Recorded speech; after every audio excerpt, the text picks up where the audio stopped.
Good morning dear students. Business studies में हमारा chapter चल रहा था कंट्रोलिंग, जिसमें हमने कंट्रोलिंग कंसेप्ट, उसका importance, limitations and controlling process ये हमने सीख लिया था। आज हम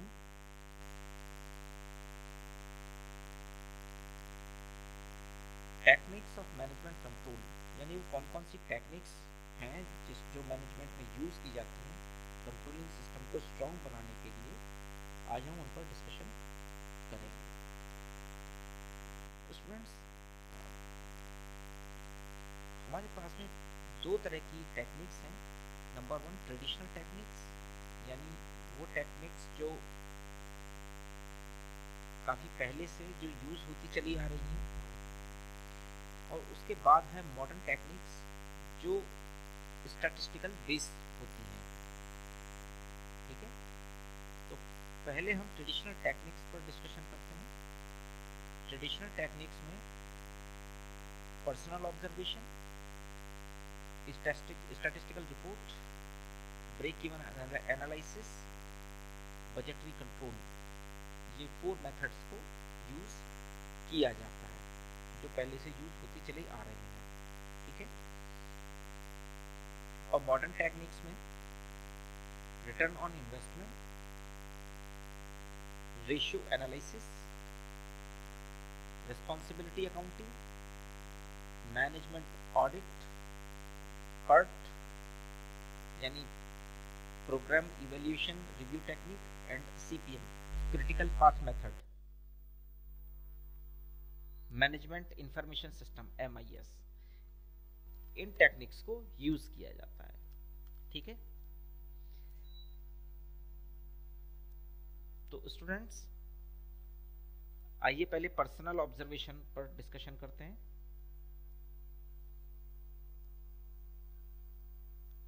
This is the most traditional method of control. Personal observation enables a manager to collect first-hand information.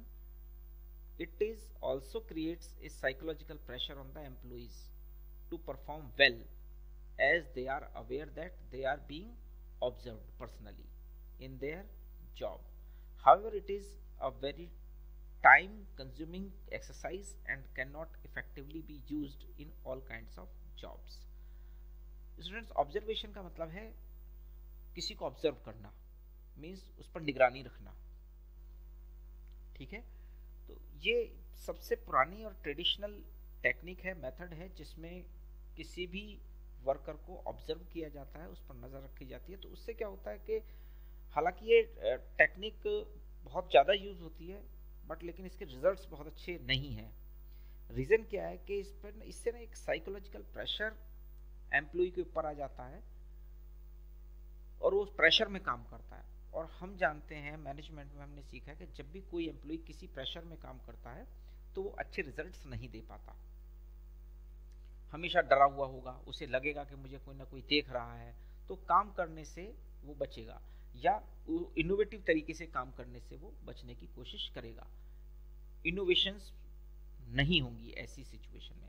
तो साइकोलॉजिकल प्रेशर में काम कराना एम्प्लॉइज को ठीक नहीं है। हालांकि वो करने की कोशिश करता है, लेकिन वो इमीडिएटली तो आपको रिस्पॉन्ड करके दिखा देगा, लेकिन बाद में जैसे ही वो ऑब्जर्वेशन जरा सा भी हटेगा तो वो उसमें वो टाइम निकालने की, बचने की, काम से बचने की कोशिश करेगा, क्योंकि वो रिलैक्स होना चाहता है उस टाइम पर, मेंटली और फिजिकली दोनों तरह से।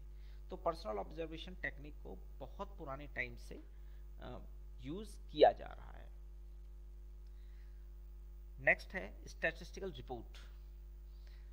Statistical analysis in the form of averages, percentage, ratio, correlation, etc. present useful information to the manager regarding the performance of the organization in various areas. Such informations, when presented in the form of chart, graphs, tablets, etc., enable the managers to read them more easily and allow a comparison to be made with performance in previous periods and also with the benchmarks. Students, इसमें क्या होता है कि statistical report में जो भी employees production कर रहे हैं, ठीक है, उनके प्रोडक्शन की रिपोर्ट, उनके काम करने की रिपोर्ट का एक स्टैटिस्टिकल डेटा तैयार किया जाता है, फिर उस डेटा को एनालिसिस किया जाता है और डेटा एनालिसिस करने के बाद उसमें उसके बेस पर डिसीजंस लिए जाते हैं कि कौन अच्छा काम कर रहा है, कौन कम अच्छा काम कर रहा है। उनको ग्राफ्स के, चार्ट्स के थ्रू डिस्प्ले किया जाता है, उनकी परफॉर्मेंस को एक्सप्लेन किया जाता है। तो ये स्टैटिस्टिकल रिपोर्ट है, इसके थ्रू भी ये काम इजीली हो जाता है। नेक्स्ट है ब्रेक इवन एनालिसिस। स्टूडेंट्स, इस मेथड को नॉर्मली कॉस्ट और वॉल्यूम के जो बीच का जो रेशियो है उसको एक्सप्लेन करने के लिए हम यूज करते हैं। ब्रेक इवन का मतलब है कि वो पॉइंट जहां पर किसी भी बिजनेस को, यानी वो सेल का वो पॉइंट जहां पर किसी बिजनेस को ना प्रॉफिट होता है ना लॉस होता है। तो ऐसी कंडीशन में इस चीज को हम बोलते हैं ब्रेक इवन पॉइंट। ठीक है, तो ब्रेक इवन पॉइंट के थ्रू कॉस्ट को कंट्रोल किया जाता है या सेल्स को, प्रॉफिट्स को कंट्रोल किया जाता है। मान लीजिए अगर आप लॉस नहीं करना चाहते हैं, कि आपको लगता है कि बिजनेस को लॉस नहीं होना चाहिए, तो आप ब्रेक इवन पॉइंट को कैलकुलेट करेंगे और कोशिश करेंगे कि सेल कम से कम इतनी हो जिस पर आपको मिनिमम उसकी कॉस्ट जो है वो आपको मिल जाए। ठीक, प्रॉफिट ना हो तो लॉस भी ना हो, तो कॉस्ट जितना लगा हुआ है वो उतना आपको मिल जाए। तो ये इस मेथड को, ये ट्रेडिशनल मेथड है, ये भी इसको भी बिजनेस मैन अपने कॉस्ट और वॉल्यूम के जो रेशियो है उसको कैलकुलेट करने के लिए यूज करते हैं। नेक्स्ट है बजटरी कंट्रोल। ये एक्सपेंडिचर्स को कंट्रोल करने के लिए सभी मैनेजमेंट्स या एक्सपेंडिचर को या फाइनेंस को प्रॉपर्ली यूटिलाइजेशन के लिए सभी मैनेजमेंट या मैनेजर्स इसको यूज करते हैं। बजट में हर एक एक्सपेंडिचर को कुछ पर्टिकुलर अमाउंट सेट किया जाता है कि भाई आप हम इस करंट सेशन में इस वाले आइटम पर इतना एक्सपेंडिचर करेंगे, तो उसके लिए एक बजट तैयार किया जाता है, यानी कि एक एस्टिमेट बनाया जाता है कि हम इस बार इस पर इतना खर्चा करेंगे।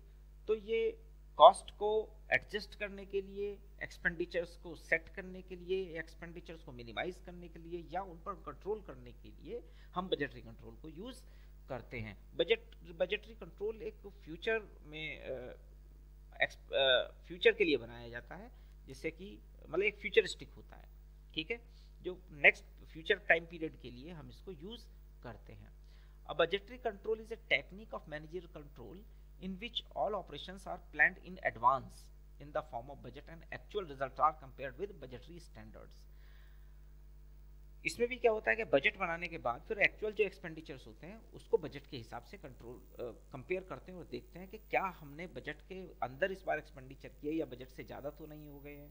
तो उस बजट के साथ, क्योंकि बजट एक स्टैंडर्ड परफॉर्मेंस है, ठीक है, तो उसको जो भी एक्चुअल परफॉर्मेंस है उसके साथ हम कंपेयर करते हैं, यानी एक्चुअल एक्सपेंडिचर्स हैं उनके साथ कंपेयर करते हैं, तब हम करेक्टिव मेजर्स इजीली ले सकते हैं। अब budget is a quantitative statement for defined future period of time for purpose of obtaining a given objectives. It is also a statement which reflect the policy of that particular period. It will contain figures of forecast both in the terms of time and quantities.